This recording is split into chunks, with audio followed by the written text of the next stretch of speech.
told you. It was by necessity. It was leaving slowly anyway. All I did was just hurry up the process. That's you all. look sharp, though. I thank you. I meant it as a compliment. And I take it as one. Trust me. At this stage of my life, I take anything I can Might get. as well, right? There you go. You guys have obviously been hanging out with several of our other guys here on Game Time, but it's a 7-game Saturday night in the NBA, including the Lakers without LeBron James or Anthony Davis. LeBron has those flu-like symptoms, dealing with a cold, and AD has a bruised tailbone. But taking a look at some highlights here. As the Lakers face the Thunder, it's now 114-96 with less than 5 minutes to go in that fourth quarter.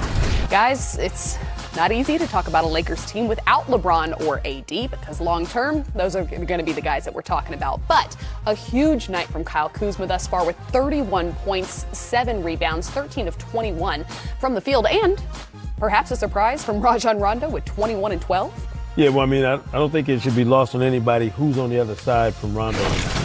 He tends to get motivated when he sees Chris Paul on the other side. He does. Yeah, he does. I mean, you go back and look through his history, he likes to compete against Chris Paul. This is not a shocker to me, but this is what you want to see from Kyle Kuzma. When you don't have LeBron and AD, you need that third guy. If Kuzma's going to be that third guy, you need him to have a night like this. Look, I think about like that. All this talk about trading Kyle Kuzma, when you're going to have to add another good player to him because he only makes $1.9 million. It's ridiculous. Look what he did tonight.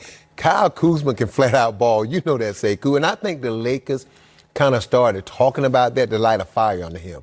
You know, look, everybody wants to play in L.A., and everybody wants to play in the NBA, excuse me. But there are some preferred places over some other places, if you get my drift. And he's in L.A. playing with LeBron James and Anthony Davis.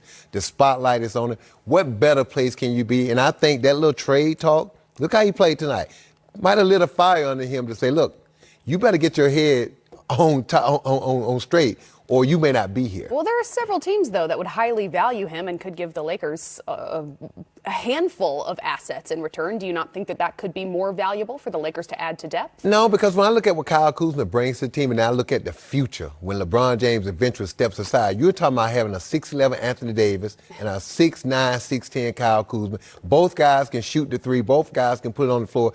That's a nice nucleus to build around those two guys right there. And they can switch on defense and keep guys in front of them. So when I look at the Lakers and Kyle Kuzma, they got to start cultivating some of them young guys to play with AD because LeBron's not going to be there forever. Well, that game, not really a close one, but this one actually is, as the Sixers are taking on the Mavericks. The Sixers versus LeBron, we've seen it 3 times already this season.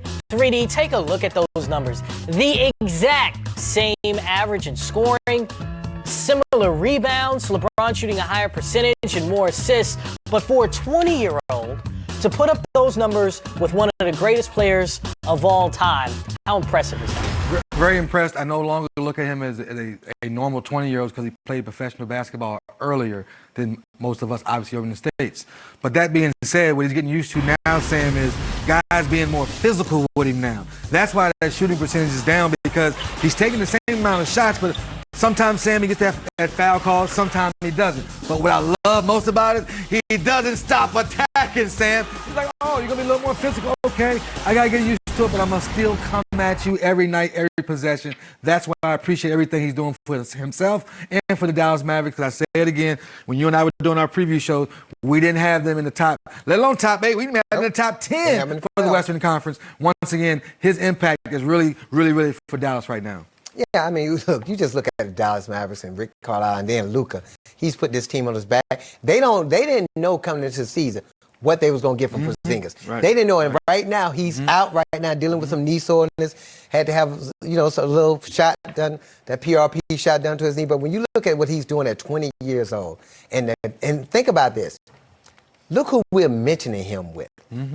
When you start talking about LeBron James, you start talking about Oscar Robertson, you start talking about Steve Nash, you start talking about some of the greatest players to ever lace up some sneakers in the NBA. And he's doing it in his second year, got us talking about it. The thing about it is, what are we going to be saying 3 years from now? 4 years, 5 years from now? So because he's going to get better. Getting better. And to Sam's point is like when you, I think Shaq was talking about in story time, and we were talking about Larry, when Larry Bird then came, Larry wasn't athletic. I think it's time for us to stop trying to pigeonhole these players when they're so good, so young. Just go and appreciate it. watch it up close. And we had a game here on NBA TV in Center Court a couple weeks ago, and watching it up close, that's when I started picking up the phone. Yeah, man, y'all can stop hating, man. That boy can play, man.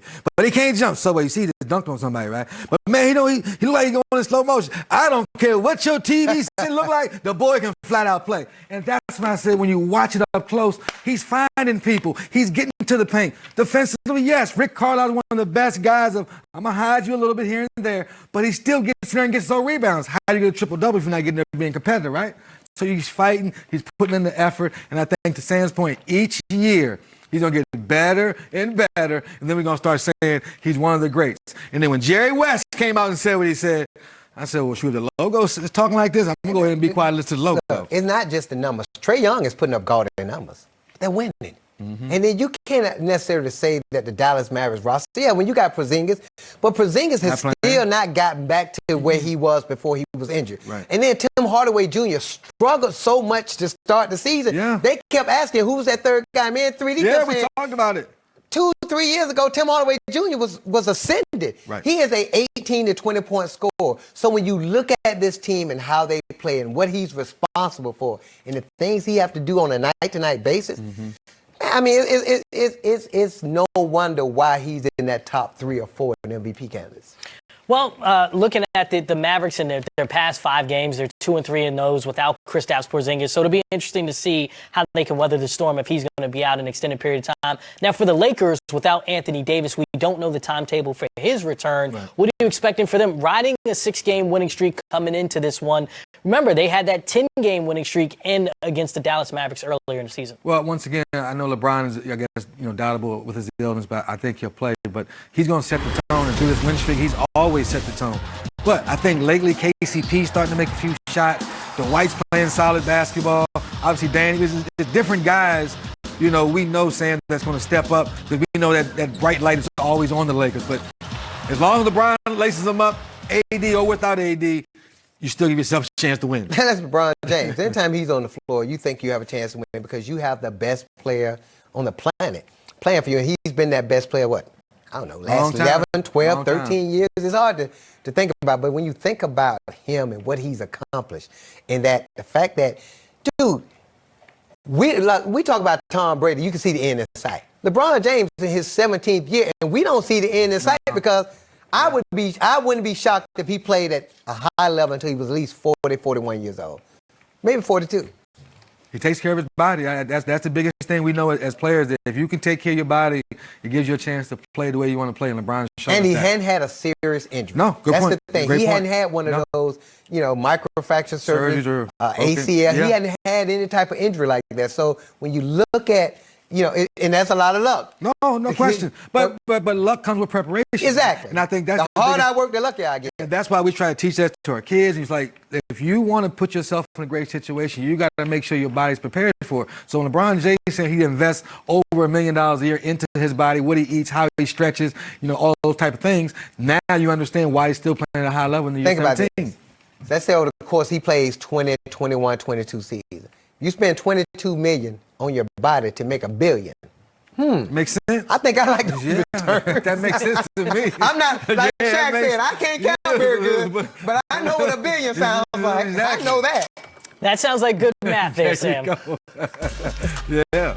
Well, the math on Trae Young is that he's averaging 35 over his last couple of years. Keep doing you, Trae. Just figure out a way to build confidence in your teammates around you. That's all you got to keep doing, young fella. They got the earliest tip of the night at 7 against the Washington Wizards. Want to help out, they got it. To your point, Cam Reddish, his last 5 games, averaging less than 5 points per game, shooting 23% from the field, 19% from three-point range. But, Sam, I want to talk about the Wizards for half a second there because, like we mentioned, we see what's wrong with Atlanta. It's when Trae Young comes off the court, the offensive efficiency plummets. Defensively, they're second to last in the league. For the Wizards, they have the second highest bench scoring in the league just behind the Clippers, and they're beating teams in the last 2 weeks, the Nuggets, the Celtics, the Heat. These are teams in playoff contention in both the East and the West. Well, but Chris, everybody has to understand this. Pump the brakes. This is not the NFL where you get up once a week.